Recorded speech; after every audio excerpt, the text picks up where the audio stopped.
एक बार नबी पाक अलैहिस्सलाम से एक सहाबी ने पूछा, हुजूर क़यामत के दिन तो आपके करीब अंबिया होंगे, सिद्दीकीन होंगे, बड़े बड़े लोग होंगे, हम कहाँ ना आपको ढूंढेंगे, और अगर आप वहां ना मिले हम परेशान हो जाएंगे। सुनो, आका ने यह नहीं कहा कि क़यामत के दिन एक बहुत बड़ा महल होगा, प्रोटोकॉल सबसे ज्यादा जहां होगा मैं तुम्हें वहां मिलूंगा। सुनो, आका ने अपना पता और एड्रेस क्या बताया।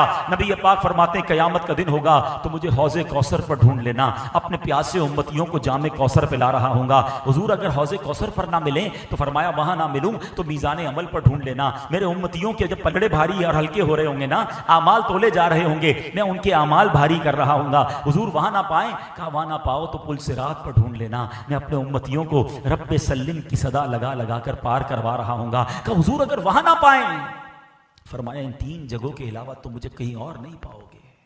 आए हाय, जरा गौर करो, आका का काम क़यामत के दिन भी हमें याद करना होगा, हमें ही बचाना होगा, हमारी